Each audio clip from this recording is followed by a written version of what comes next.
Hello class 11th students. दोस्तों कैसे आप लोग।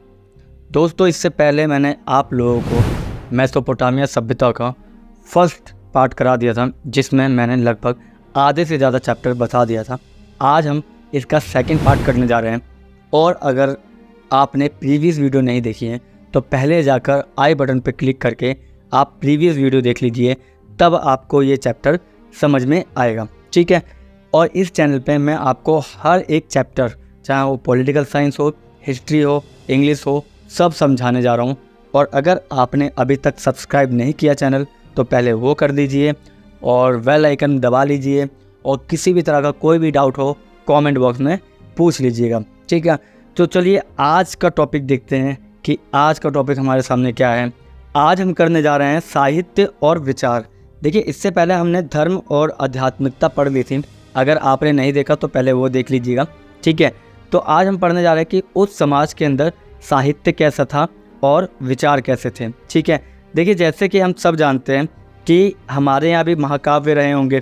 ठीक है। तो उनके यहाँ भी महाकाव्य रहे होंगे, तो महाकाव्यों से बहुत कुछ पता चलता है। ठीक है। जैसे रामायण, महाभारत, इनसे हमें पता चलता है कि हमारा प्रारंभिक समाज कैसा रहा और किस तरीके की कुरीतियाँ थी, किस तरह की अच्छाइयाँ थी। ठीक है। वैसे ही मेसोपोटामिया सभ्यता में हम देखते हैं कि एक समृद्ध साहित्य परंपरा थी। ठीक है। जिसमें कविताएं, रामकाव्य और ऐतिहासिक लेखन कला भी शामिल थी। ठीक है। और वहाँ के प्रमुख ग्रंथों की बात करूँ तो उसमें सबसे पहला है गिलगमेश, और दूसरा इन्नाना की अमरता की कहानी शामिल थी। ठीक है। जो नृत्य और संगीत और इसके अलावा मूर्ति कला में भी प्रस्तुत की जाती थी। ठीक है। इन्नाना कौन थे? इन्नाना वहाँ की प्रेम और युद्ध की देवी थी। ठीक है। समझ में आ गया। इन्नाना वहाँ की प्रेम और युद्ध की देवी थी। इसके अलावा हम थर्ड पॉइंट देखते हैं, संस्कृत, बेबीलोनी और सुमेरियन भाषाएं मेसोपोटामिया में बहुत ज़्यादा प्रचलित थी। ठीक है। इसी में हम शब्दकोश, व्याकरण और लिपि के महत्वपूर्ण योगदान को भी देखते हैं। ठीक है। समझ में आ गया आपको साहित्य और विचार।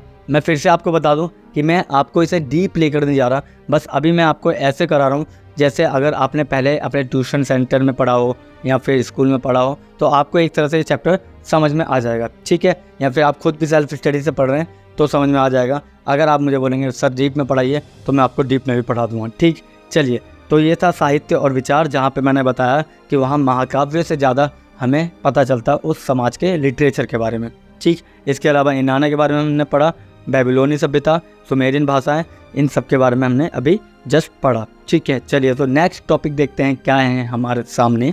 देखिए, नेक्स्ट टॉपिक है हमारे सामने शासन और राजनीतिक संरचना। ये चीज़ जो है ना, ये सबसे बेस्ट है। अगर मैं इस सभ्यता का कंपैरिजन हड़प्पा सभ्यता से करूं तो हमें मालूम चलता है कि जहां पर हड़प्पा के अंदर एक भी राजा के साक्ष्य नहीं मिलते हैं, बस उस पर सवाल खड़े होते हैं कि राजशाही सत्ता थी या नहीं, बट यहाँ पे हम देखते हैं कि यहाँ पर प्रॉपर राजा के साक्ष्य भी मिलते हैं और राजा के कार्यों का उल्लेख भी मिलता है। ठीक है। तो सबसे पहली जो थी ना, सबसे पहला जो चरण था, उसके अंदर हम देखते हैं राजशाही व्यवस्था। ठीक है।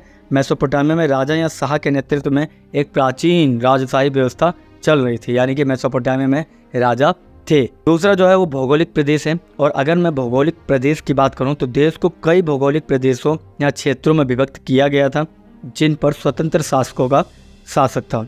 ठीक है। अब देखिए, भौगोलिक क्षेत्र बहुत सारे थे, हमने देखा था मेसोपोटामिया में दक्षिण, पश्चिम, पूर्व, उत्तर, हर जगह में अलग अलग हमें डायनेस्टी छोटी छोटी देखने को मिलती है। अब उसके अंदर भी क्या थे, उसके अंदर भी स्वतंत्र शासक थे हर जगह पे। ठीक है। चाहे मारीनगर, और हर जगह पे आपको अलग अलग शासन देखने को मिलता है। ठीक। और थर्ड है सेना और प्रशासन। सेना और प्रशासन की बात करूं तो एक सशक्त सेना और भलीभांति संगठित प्रशासन व्यवस्था मेसोपोटामिया के शासन को मजबूत करती थी। क्या करती थी? मजबूत करती थी। और इसके अलावा मेसोपोटामियाई सभ्यता में एक प्राचीन राजशाही व्यवस्था प्रचलित थी, जहां राजा या शाह का शासन होता था।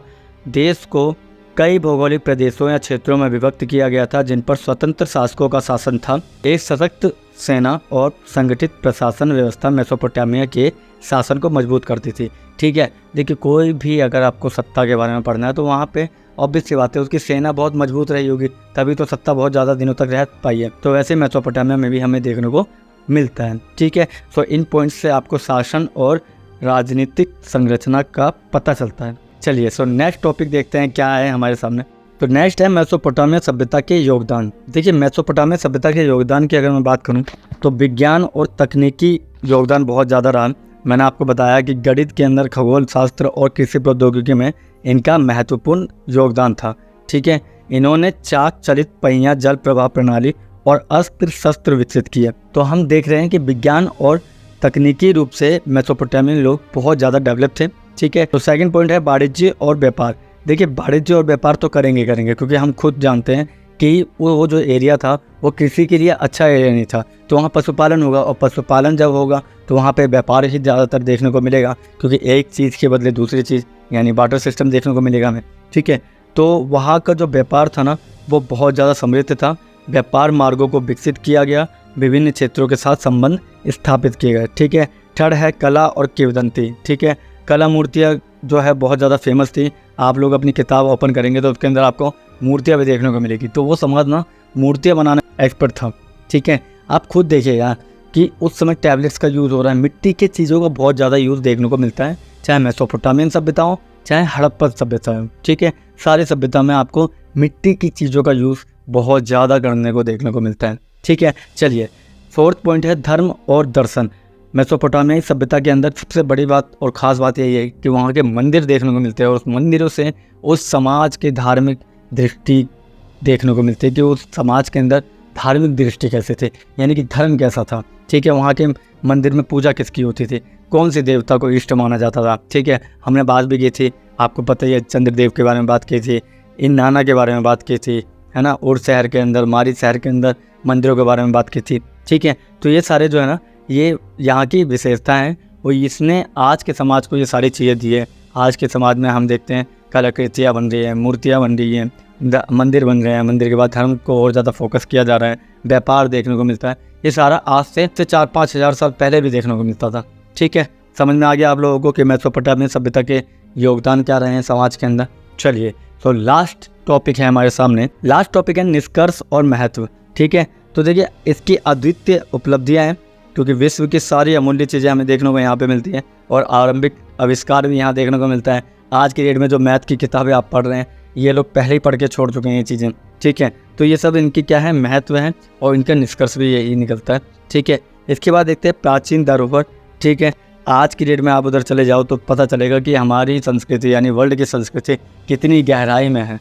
ठीक है, और कितनी समृद्धि देखने को मिलती है कि आज से 4,000-5,000 साल पहले जो चीज़ घट चुकी है उसे आज हम दोबारा दोहरा सकते हैं, दोबारा उस स्ट्रक्चर का घर बना सकते हैं, वैसे नालियाँ निकाल सकते हैं, वैसे ही कृषि कर सकते हैं, वैसे ही व्यापार कर सकते हैं। तो आज भी वो चीज़ें कर सकते हैं। तो हमने अपने पूर्वजों से यानी कि हमने समाज से क्या क्या सीखा वो भी मैटर करता है। ठीक है, एंड द लास्ट है समृद्ध संस्कृति। मेसोपोटामिया के अंदर कला, साहित्य और धर्म के अन्य क्षेत्र में हमें समृद्ध संस्कृति की झलक देखने को मिलती है। ठीक, एंड द लास्ट है आधुनिक प्रभाव। आज की डेट में भी हम देखते हैं कि दुनिया पर इस सभ्यता का गहरा प्रभाव देखने को मिलता है। चाहे आप टैबलेट्स को देख लीजिए, आज भी आप लोग देखते हैं कि फ़ोन के अंदर आप टाइप कर रहे हैं, उसको सेव कर रहे हैं, वो भी फ्यूचर के लिए, है ना। तो फ्यूचर में आप अपने दोस्तों को दिखा देख तूने ये बोला था, ठीक, तो तुझे अब पूरा करना पड़ेगा। वैसे वो लोग टैबलेट्स देखते थे, उस समय टैबलेट के अंदर वो जो मिट्टी के टैबलेट्स बनाते थे उस पर उरेखते थे, लिखते थे, और फिर बाद में बोलते थे तेरा हिसाब देखिए है, तू इतना हिसाब देगा तभी आगे तेरा हिसाब करूँगा, है ना।